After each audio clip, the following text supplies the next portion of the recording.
Welcome back to this course on copyright and related rights law. This week we are discussing certain types of works which are considered copyrightable despite not having to satisfy a foundational requirement for subsistence of copyright, which is originality. In the previous session, we had discussed how such works, such as sound recordings and cinematograph films, can in fact be considered copyrightable as unoriginal works. In today's discussion, we are going to connect our previous session's discussion by looking at the manner in which a producer is considered as the author of the work. A significant question that arises with respect to films is why the director of the film, who plays a crucial role in the development of the film's expression, is not considered as an author. In fact, it also leads us to a question on whether this is in fact the case in other parts of the world as well. Therefore, to answer the question of how a producer is considered the author of a cinematograph film, we must look at how the director is considered as an author or not considered as an author. In order to appreciate the role of a director in the making of a film, we must have a preliminary understanding of the roles that a director plays in the making of a film. And what best way would it be to understand these roles than through an agreement between the producer and the director towards the service of direction. Such an agreement is found in the case of Sartaj Singh Pannu versus Gurbani Media, a case decided in 2015. In this particular case, the question had revolved around the claimant who was claiming to be the sole director of the film. The manner in which this case was decided by the court is not something that we are going to particularly deal with. Rather, we are more interested in the agreement itself, which has been placed on record with the court and which is found within the judgment itself. Let us see the important provision from this service agreement for direction. Clause 4 of this agreement sets out duties entrusted to the director. Let us see. Clause 4, subclause 1 states, in his capacity as a director, he shall attend all pre-production and production meetings, budget, conferences, rehearsals, and like matters, and assist in the selection of locations, cast, and technicians. We can see that in this role, there is no particular intellectual expression that is arising, but nevertheless, an important role of the director. Clause 4, subclause 2, shall cooperate with the producer in the preparation of the proper detailed production schedule within the said budget as decided by the producer for the production of the said film. Clause 4, subclause 3, liaise with the principal personnel involved in the production of the said film, such as the art director and the costume designer, principal cinematographer, etc. Clause 4, subclause 4. And this is important because this particular subclause talks about the intellectual effort in terms of an expression that arises from the director, and it says, direct the said film at such locations, dates and times specified in the production schedule and or the revised schedules until the completion of the said film and the receipt of the censor certificate. The director shall not absent himself on the dates, time and the location specified in the production schedule and or the revised schedules. Clause 4, subclause 5. Upon completion of the principal photography and recording of the said film, supervise in carrying out the cutting, titling and editing, post-synchronization, scoring, dubbing and completion in order to make due and proper delivery of the said film to the producer. Here also you can see a great deal of intellectual effort that comes in on account of the director's intervention. But what these provisions within this agreement are telling us is that the role of a director in the film is crucial. Not just is there intellectual creation in terms of an expression, but an overall management of the happenings in a film, right from casting till the point of delivery of the finished film to the producer. The director plays a very important role. But because we are discussing copyrightability, and as we have understood, copyright can only extend to the expression and not to any other aspect such as expenditure of labor, which by itself is not an expression, we must focus on the intellectual effort of the director. Focusing on such intellectual effort, we are seeing that a director plays a very important role in the expressions that are coordinated among performers who are performing for the film. In such a scenario, we must ask the question, why is the director not an author? If the film and the expression of that film is primarily attributable to the director, and such expression is recorded or fixated in the form of a cinematograph film, then isn't all the criteria required for subsistence of copyright being satisfied by the director?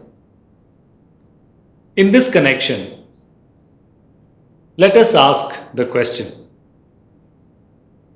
of whether the producer is fixing the expression himself. On this point, let us understand that our reference to producer could be a reference to a natural person or a legal person. We have heard of production houses such as Red Chillies, which is a production house, Walt Disney, which is a production house, but a producer can be a natural person as well. We have also understood, when we looked at the definition of a producer in the Indian Copyright Act, that a producer is a person who takes the initiative and responsibility for making the cinematograph film. This is largely connected to the question of financial investment and bringing together of various contributors in the making of a film. In that sense, we don't see particularly any kind of creative effort. Sure, there is an effort, but there isn't any creative effort. And even if there is some kind of an intellectual contribution, is that intellectual contribution being fixated in the form of an expression by the producer? It is not.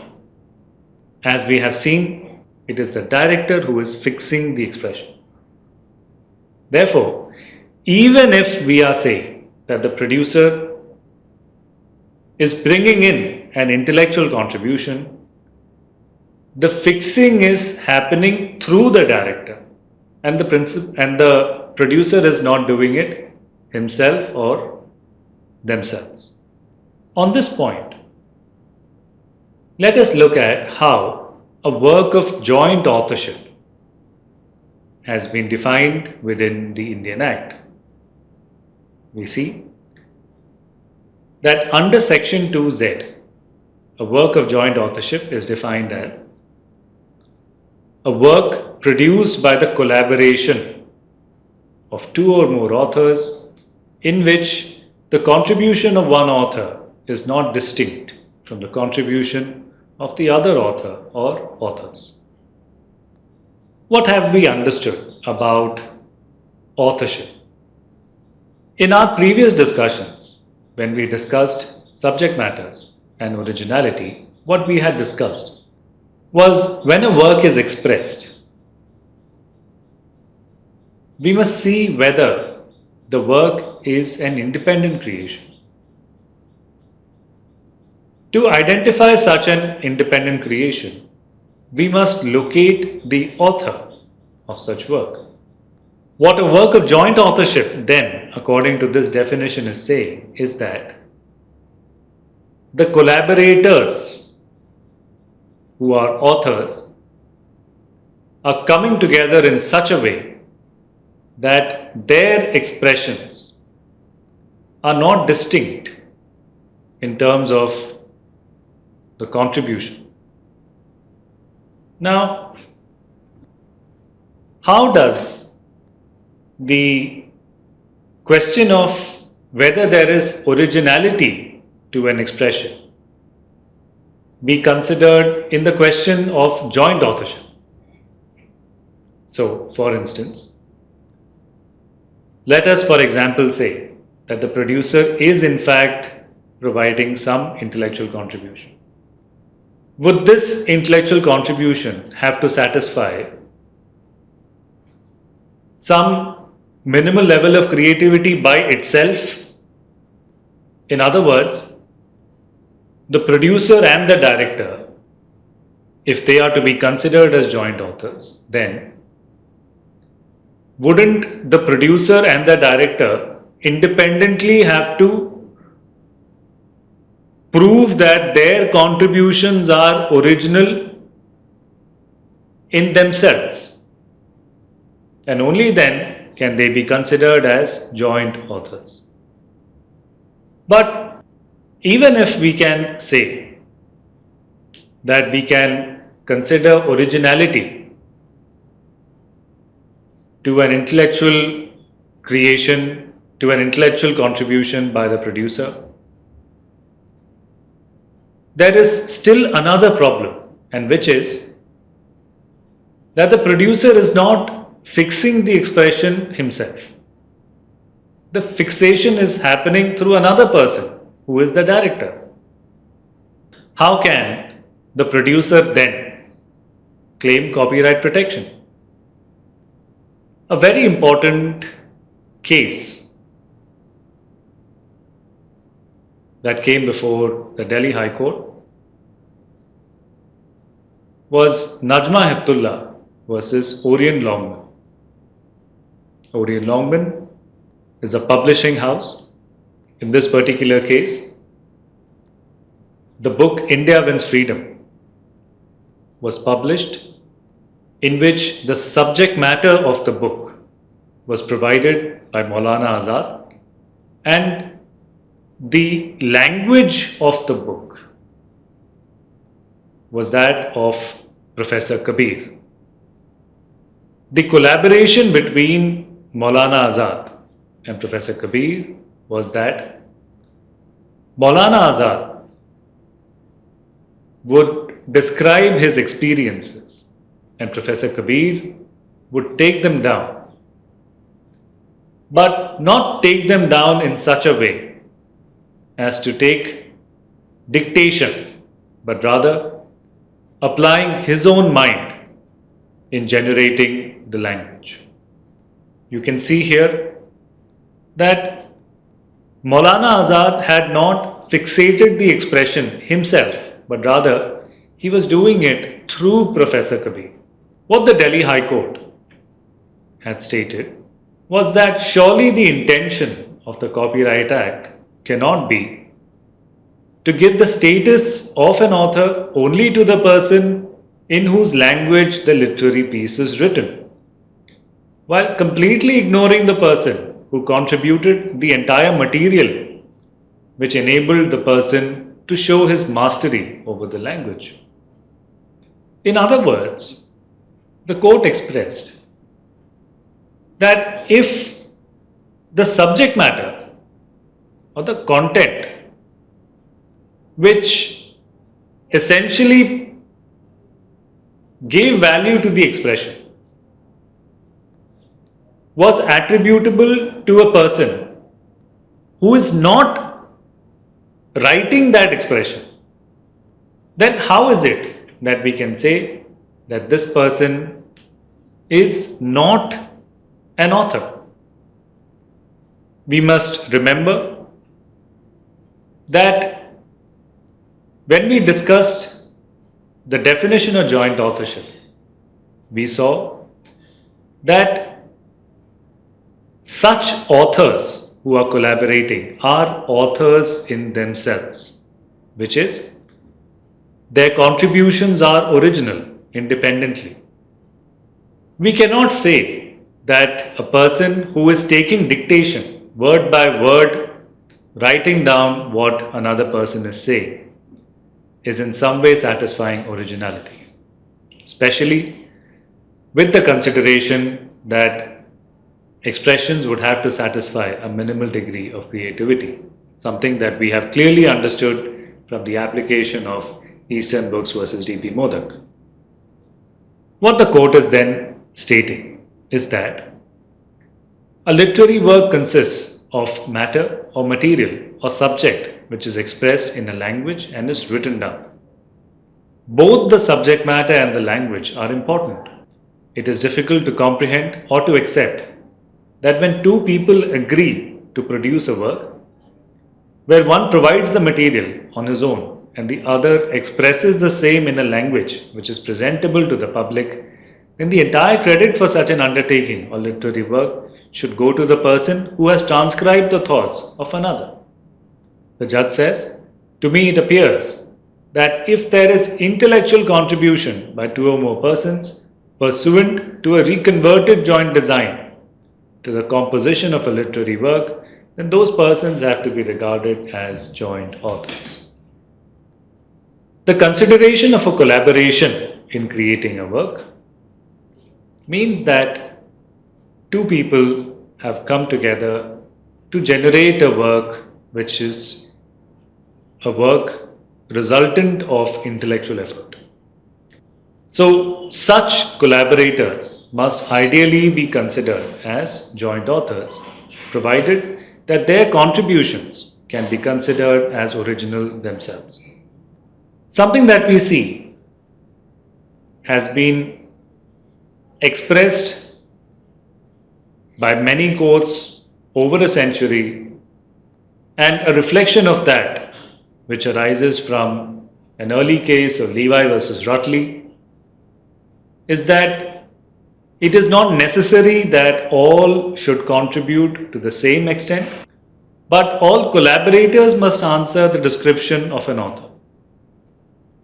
Since collaboration is required, a work is not a work of joint authorship unless it is made in furtherance of some common design. Undertakes a responsibility of bringing different contributors together in the making of the film. Is that something that can be considered as purely an effort-based consideration? Where is the expression that can be considered as a subject matter? Even if there is some expression that we can attribute to a producer, the producer would have to be considered as an author. There would have to be some kind of a subject matter. Now, when a director directs, because the director can in fact fall within, say, management of a script, which is technically bringing in certain additions to let us sum up what we have understood. When a producer is considered in line with the definition provided in the Indian Copyright Act, we are seeing that the producer is an author because of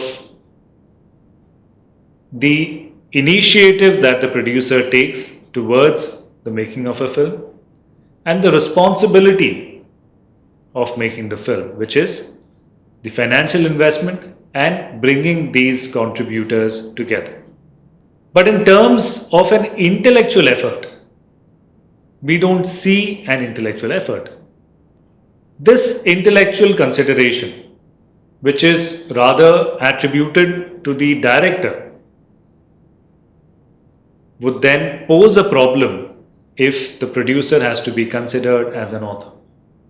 I'm sure now you can see the problem if the producer had to be considered as an author from the perspective of creativity. Because of this problem, the producer is recognized as the only author of the film. And because a director is not considered as the author, the director cannot satisfy the description of an author. Because such a description cannot be satisfied, the director cannot be also considered as a joint author.